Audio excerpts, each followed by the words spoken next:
छोटी बातों में हमारा अहंकार। वो फोन कर रहा है नहीं कर रहा, हम तो फोन करें पहले, उसको करना चाहिए। हम ही हर जगह एडजस्ट करें, वो क्यों नहीं एडजस्ट कर रहे हैं? इतनी छोटी बात है, रोज घटित होती है अपने जीवन में। इसी से अपना थोड़ा सा भी कुछ हुआ, मैं क्यों मोबाइल लगाऊं उसको, वो क्यों नहीं लगाता? मैं क्यों एडजस्ट करूं हमेशा उसको? मैं क्यों झुकूं हमेशा? यही तो है अहंकार। और इसको आप झुक नहीं रहे हैं, आप एडजस्ट नहीं कर रहे हैं। आप पहले अगर मोबाइल लगा देंगे तो ये आपका बड़प्पन है, आप में एक बहुत बड़े गुणों का विकास हो रहा है और आप समझते हो कि ऐसा करने से हम छोटे हो जाएंगे। कितनी गलत भावना है। बल्कि ये करने से आपका बड़प्पन बढ़ रहा है, आप बड़े हो रहे हैं। जीवन में प्रेम शांति का प्रादुर्भाव हो रहा है, बड़ा लाभदायक है। इसको छोड़ने से, इससे बचना चाहिए। बीज बचाने से क्या होगा?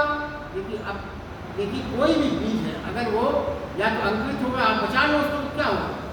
या तो वो सड़ जाएगा या पिस जाएगा। जो बीज अंकुरित नहीं होते उनकी दो ही दशा तो है, या तो वो सड़ जाएगा या फिर पिस जाएगा। बीज क्या है वास्तव में?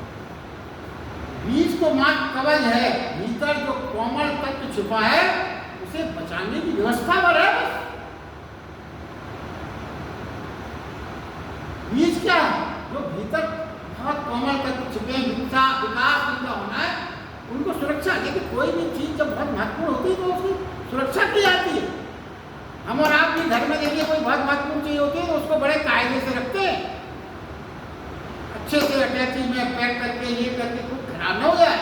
तो वो तो कवच है बीज। और आप ये सोच रहे हैं अहंकार बस कि हम इस बीज को तोड़ने ही नहीं देंगे। तो यदि बचाने की व्यवस्था टूटने से इनकार कर दे तो ये एक तरह की आत्महत्या है। क्योंकि आपने विकास, उसका जो विकास होना चाहिए था उसको आपने रोक दिया, टूटने से इनकार कर दिया बीज में। तो क्या हुआ? बीज की आत्महत्या। मतलब बीज सड़ेगा या पिसेगा तो आत्महत्या तो हुई बीज। ऐसा ही हम कहीं तो नहीं कर रहे। देखिए एक व्यवस्था है, देखिए बुद्ध भगवान को एक व्यवस्था दी गई थी संसार से बचाने की। संसार से बचे रहे, कोई भी संसार में तो इस तरह की घटनाएं हुई, बचा के रखा गया, सबने सुना है वो कहानी। मगर जिस दिन वो व्यवस्था उन्होंने तोड़ दी उस दिन वो परमात्मा हो। जब तक वो व्यवस्था में बचाए, तरह तरह की, आपको पूरी कहानी दोबारा नहीं रिपीट करेंगे, सबको पता है, तरह तरह से व्यवस्थाएं की गई थी कि उन्हें संसार के दुख का और संसार की बहुत सी चीजों का आभास ही न हो। जिस दिन उन्हें आभास हुआ उसी दिन वो परमात्मा हो। तो ये देखिए क्या है, भगवत गीता की चर्चा अपन सब क्यों करते हैं? क्या लाभ है? ये लाभ नहीं उठाया अगर इस चर्चा का कोई महत्व नहीं है। ये गीता की चर्चा क्यों है? आपको भूमि की तलाश हो जाए, स्वरों से भूमि, ईश्वर जो गीता के उससे आपको भूमि मिले और आपका बीज अपने को तोड़ने को राजी हो जाए। ये गीता की स्वर, इसीलिए ये सब आयोजन। गीता का यही महत्व है, आपको ऐसी भूमि मिल जाए, इन स्वरों को सुन के आप अपने बीज को तोड़ने को राजी हो जाए। कृष्ण अर्जुन से यही तो कहते हैं, तुम अपने को छोड़ दे, अपने को छोड़ दे, सर्व छोड़। हम क्या कर रहे हैं? हम कहते हैं ज्यादातर क्या है हमारे, क्या संसार में क्या देखने मिलता है? मैंने संकल्प लिया है कि परमात्मा को पा कर लिया। ऐसा कोई संकल्प ले सकता समझे? वो संन्यास नहीं पा सकेगा क्योंकि अभी संकल्प जुड़ा हुआ है। अब वो क्या सोच रहा है, ऐसे संकल्प लेते हैं ना, वो क्या सोचते हैं? जैसे मकान का संकल्प लिया था, पूरा कर लिया, दुकान का संकल्प पूरा कर लिया, फर्नीचर का संकल्प पूरा कर लिया, बड़ी नौकरी पाने का संकल्प पूरा कर लिया, समाज में चुनाव जीत गए, बहुत बड़ा पद पाने कर लिया, बहुत से सर्टिफिकेट हमने प्राप्त कर लिए। वैसे ही भगवान को ये मुक्ति में बंद करना चाहिए। जैसे ये सब हमने पा लिया अपने संकल्पों से, वैसे ही भगवान को भी उन संकल्पों से प्राप्त पा लेंगे। तो जो संकल्प करेगा वो परमात्मा को नहीं पा सकेगा। क्यों? क्योंकि उसके अंदर मैं मौजूद है, अहंकार मौजूद है उसके अंदर, इसलिए वो परमात्मा को नहीं पा सकता। बूंद को, सागर को पाना है यदि, तो बूंद को न, ये नहीं हो सकता। एक बूंद ने दूसरे बूंद से कहा कि तू सागर में जा रही इच्छा हुई मुझे तो मैं सागर में आकर तुझसे मिल सकूं, बताइए क्या वो भूल पता बता सकती हूँ? उसका सब पता, सब भरोसा, सब कुछ मिट गया, कोई उसका इंडिविजुअलिटी समाप्त। यही बात कहने की प्रयास कर रहे हैं। तो देखिए, अहंकार अपने बचाने को फलों की आकांक्षा करता है, जो आकांक्षा में पूर्ण करने की व्यवस्था बनाता है उसी का नाम संकल्प है। ये बार बार बताया। यह जो हमारे संकल्पों की, अहंकारों की, वासनाओं की अंतर्धारा है, उसे विसर्जित करने पर ही संन्यास उपलब्ध होगा। ये बात बहुत स्पष्ट तय कही। फिर 3 बातें जो समझने की बात है, जिसकी बात आई है, वो ये है क्या क्या करना है। फल की आकांक्षा, संकल्प की प्रक्रिया और अहंकार का सघन होना। ये तीनों जो बातें, क्या फल की आकांक्षा, संकल्पों की प्रक्रिया, अहंकार का सघन होना, ये तीनों संसारिक उलझने हैं, संसारिक झंझट है, संसारिक व्यवस्थाएं, दृष्टि की व्यवस्थाएं भी आप कह सकते हो। इन तीनों से जो बाहर होगा वही संन्यास।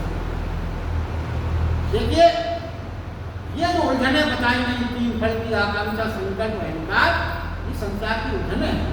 संसार में यदि प्लस हो गई उलझने तो दुख ही दुख, और यदि संसार में रहते हुए उलझने माइनस हो गई, बस इतना ही तो सिद्धांत है। आप संसार में नहीं छोड़ना है आपको। ये उलझने हैं संसार की, इसको माइनस करके रहो संसार का, तो सुखी सुख है। संसार से बड़ा सुख आनंद कहाँ हो सकता है? ये भगवान ने इतनी सुंदर रचना की है संसार की, अरे भगवान की रचना दुख देने वाली तो हो ही नहीं सकती। जो ये बात कहते हैं संसार ऐसा वैसा, ये सब गलत है।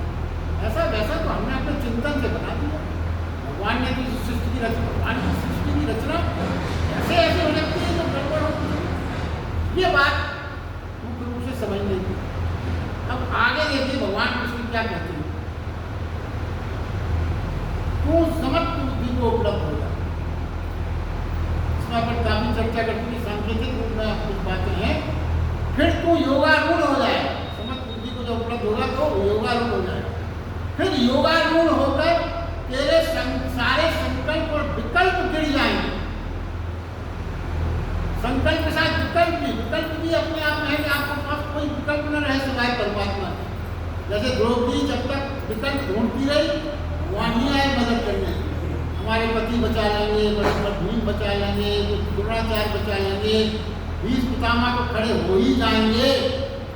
जब तक भगवान नहीं, जब सारे विकल्प खो जाएं, गजनी जब सारे विकल्प, गज को समझता है मैं तो हाथियों का राजा हूँ, बड़ा सकता है, मगर जब सारे विकल्प हो, जब परमात्मा भी आता है, तो कहते हैं जब तेरे सारे विकल्प गिर जाएं तो तेरे चित्त की सारी चिंताएं गिर जाएंगी। जब तेरे सारे संकल्प और विकल्प गिर जाएंगे तो तेरे चित्त की सारी चिंताएं गिर जाएंगी, निश्चिंत हो जाएगा। यह सच है, तो चिंता ठीक हो जाएगी, चित्त ही तेरा न रह जाएगा, मन ही तेरा न रह जाएगा। फिर हे अर्जुन, तू ना रहकर आत्मा रह जाए। एक एक लाइन पर विचार करने योग्य है, इस पर पूरी किताबें लिखी जा सकती हैं। और जिस दिन आगे वो क्या कहते हैं, जिस दिन कोई सिर्फ आत्मा रह जाता है, उसी दिन जान पाता है अस्तित्व की आनंद। उसके पहले नहीं, जब तक आप अपने आप को शरीर मानते रहे, आप अस्तित्व के आनंद को नहीं समझ सकते। वो कहते हैं उसी दिन अस्तित्व के आनंद को, वह जो समाधि है अस्तित्व की, वह जो मंगल है, वह जो सौंदर्य है, गहन सत्य जहाँ छिपा हुआ है, उसके उद्घाटन को जभी समझ सकते। परम है संगीत उसका, परम है काव्य उसका। आप कब जान सकते हो, जब आप में इतना रूपांतरण हो। देखिए मगर बाद में वो क्या कहते हैं आगे, लेकिन ये जानने के लिए पहले तैयारी से गुजरना पड़ेगा। ये सब जानने के पहले तैयारी आवश्यक है। तो तैयारी क्या है, जरूरी क्या है, और उसी तैयारी का नाम योग है। तो सारी ये तैयारियां बताई हैं, ये एकदम से नहीं हो जाएंगी, स्नेह से। और उसी तैयारी का नाम योग है, और उस तैयारी की सिद्धि को पा लेना, योगारूढ़ हो जाना है। इस प्रक्रिया की तैयारी, और इस प्रक्रिया की तैयारी, योग की तैयारी के लिए सबसे पहली बात जो कही गई, समत्व बुद्धि। समत्व बुद्धि ही से ही ये प्रक्रिया प्रारंभ होती है।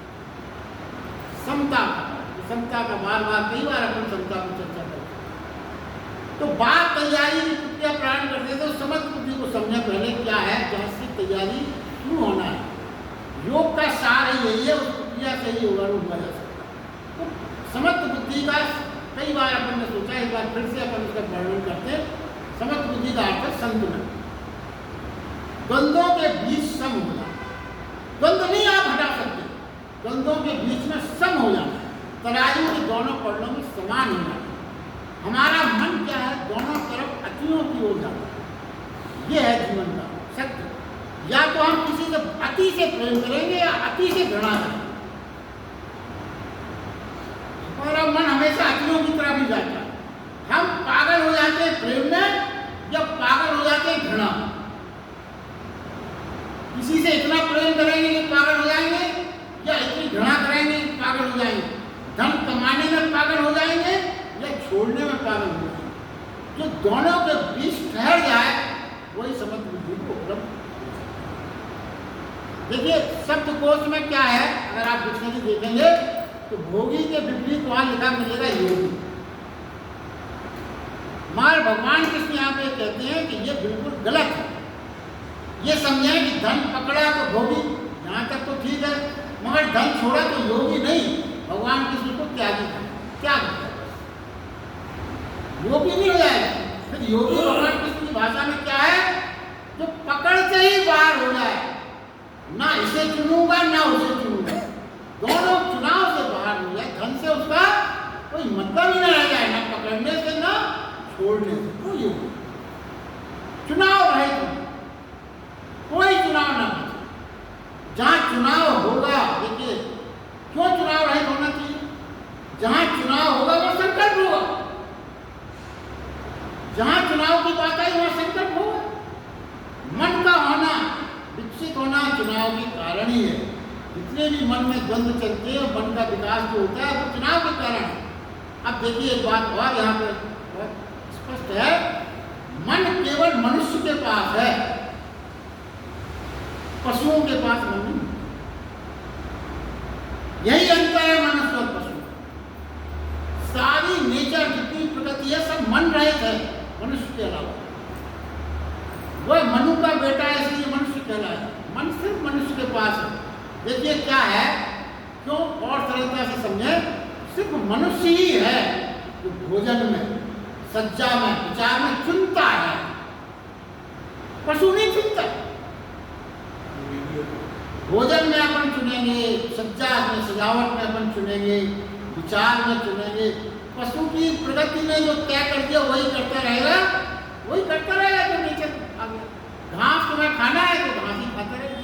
कोई चॉइस नहीं है कि हमारे बहुत 2 दिन से घास खा रहे हैं। आपके यहाँ अगर एक ही सब्जी 2-3 दिन लगातार बने तो आप क्या करें, कितनी भी अच्छी हो आप नाराज हो जाएंगे। क्या ये जो भाव है ये सिर्फ मनुष्य में है। और ये भाव कैसे आता, मन के कारण। आपका मन ही तो मांगता है चीजों को। तो परमात्मा को देखिए क्या है, मन के कारण ही ये सब है। इस राशि को समझें, परमात्मा को स्पर्श करना है।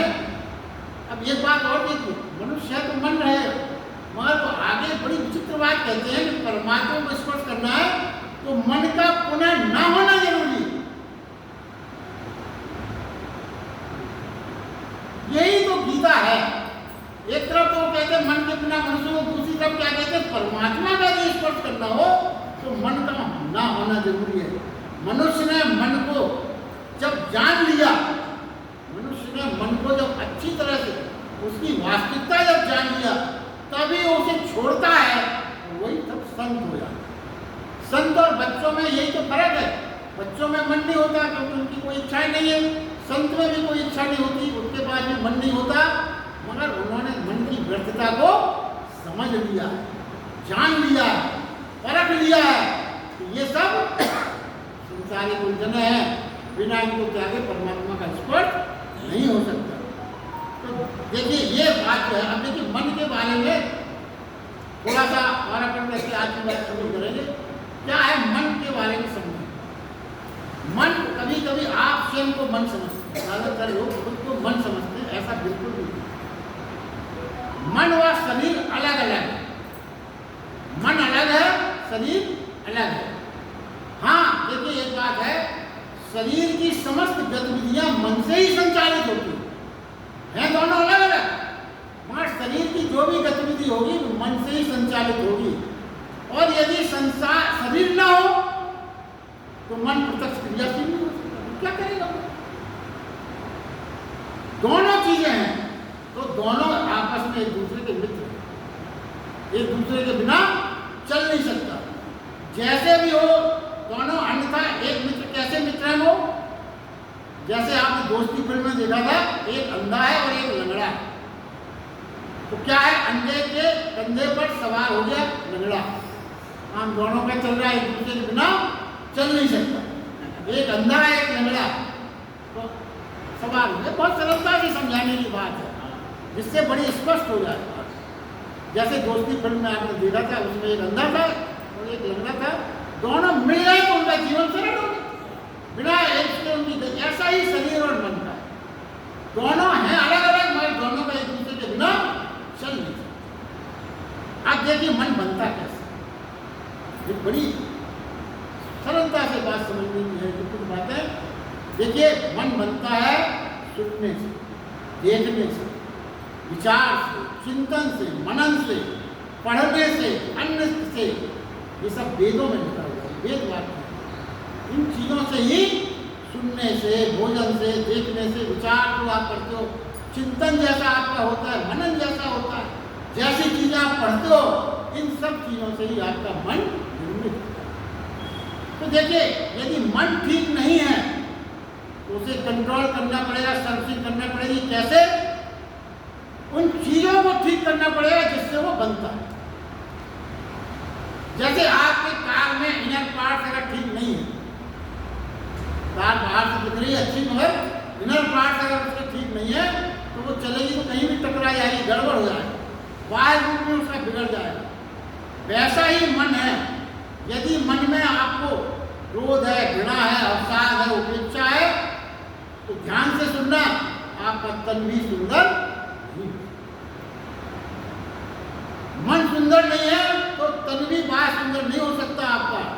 तो देखो, बड़ा स्पष्ट है, जिन भी लोगों को अपनी झुर्रियां हटाना है, रिंकल्स हटाना है, तो मन को स्वस्थ पहली शर्त ही है। मन की मरम्मत करना, तभी आपका तन भी सजावट से और उससे भर सकता है। अब देखिए, मन को कैसे मरम्मत करना, कहना सरल है। मन के मरम्मत करने की भी एक प्रक्रिया है। थोड़ा सोने के पहले या प्रातः उठने के पहले शांत विचार से थोड़ा विचार करें अपने जीवन के बारे में। क्या सोचें, क्या हम अर्थपूर्ण जीवन जी रहे हैं? जो भी जीवन आज जी रहे हैं, क्या अर्थपूर्ण है? क्या हम अपने जीवन के लक्ष्य का हमको पता है? क्यों जीवन जी रहे हैं? क्या इसका क्या एम है हमारे जीवन का?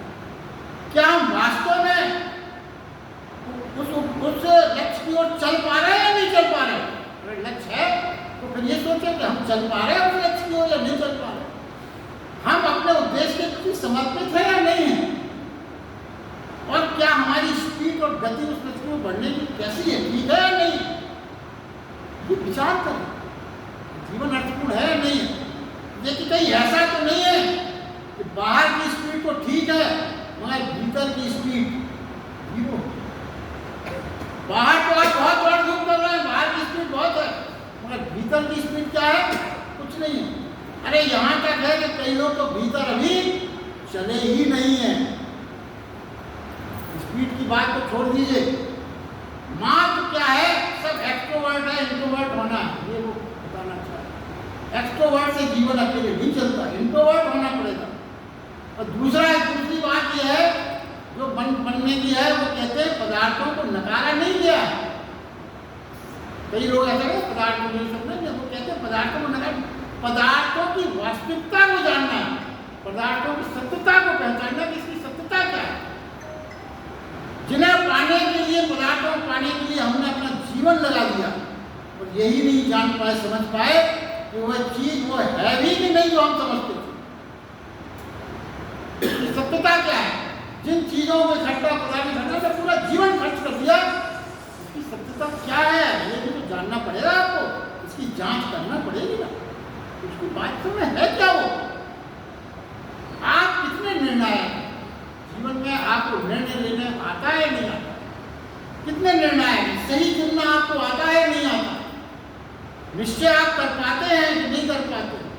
देखिए चीजों का जो बातें हैं ना, रक्षण करना, वृद्धि करना, ये आपको आता है नहीं आता है, परीक्षण करना है।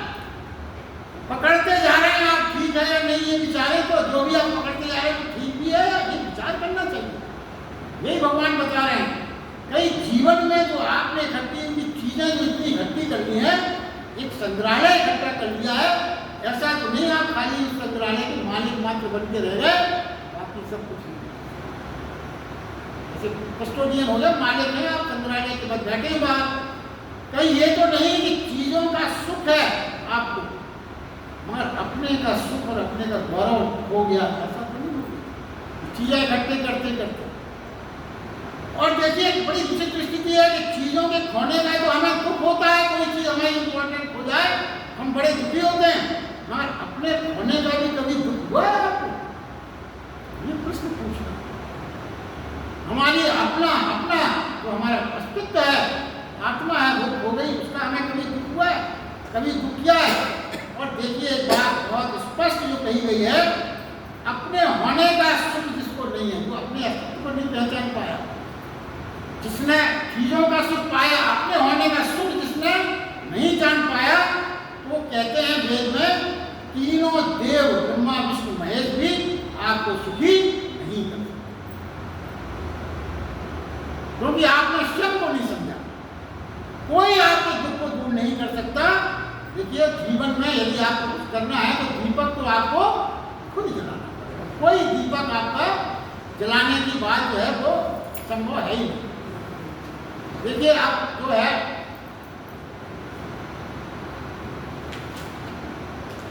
देखिए क्या है, अंत में आपने क्रोध किया, और जो इसी से जुड़ी, मन से जुड़ी बातें हैं, क्रोध किया आपने, फिर पश्चाताप कर लिया, पश्चाताप कर लिया, फ्री हो गए आप, क्रोध करने के लिए पश्चाताप कर चुके आप, क्रोध हो गए। क्रोध कभी नहीं छूट पाता है ऐसे, क्योंकि क्रोध करते जाए, पश्चाताप करते जाए, फिर क्रोध करते जाए, कभी नहीं। अब क्रोध ना करें तो फिर पश्चाताप भी नहीं होगा।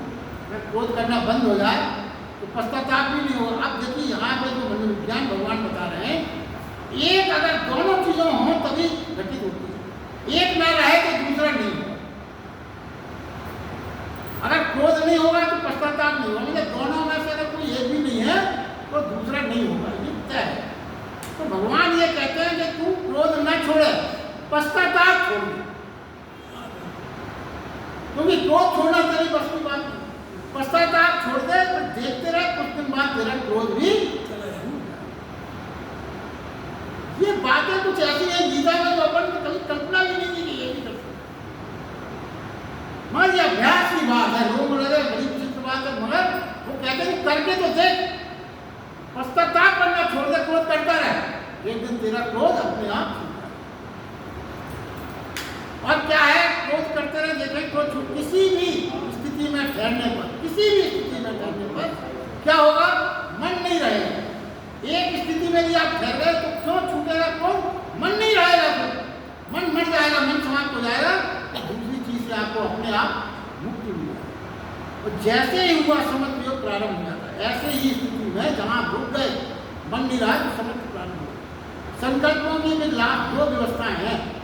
क्या है, पहली जहाँ से हम लौट सकते हैं, जहाँ से लौटा जा सकता है, दूसरी ऐसी है जहाँ से हम नहीं लौट सकते। सावधानी बता रहे हैं। क्या है, क्रोध आया पर वाणी निकलने के पहले आपने इसको रोक लिया तो आप लौट सकते हैं। मगर अगर वाणी निकल गई, पक्षी को मारने के लिए आपने धनुष बाण खींचा, तीर कमान से न छूटे वहां तक आप लौट सकते हो, और तीर कमान से छूट गया तो क्या हुआ, यदि ये ना हुआ तो दूसरा विकल्प अगर आपने चुना तो फिर आप लौटना बहुत कठिन है, असंभव है। तो संकल्पों से लौटेंगे तो इच्छाओं के बादल भी छट जाएंगे, धीरे धीरे बिखर जाएंगे, त्रोहित हो जाएंगे, संतुलन बनेगा और समत्व का अनुभव होगा। समत्व का अनुभव योगारूढ़ होने से द्वार खोल देते हैं। जैसे ही आपका समत्व का अनुभव होगा, योगारूढ़ होने के द्वार सवेग खुल जाएंगे। पर पूर्ण मौन साक्षात्कार। आज के लिए बस इतना ही।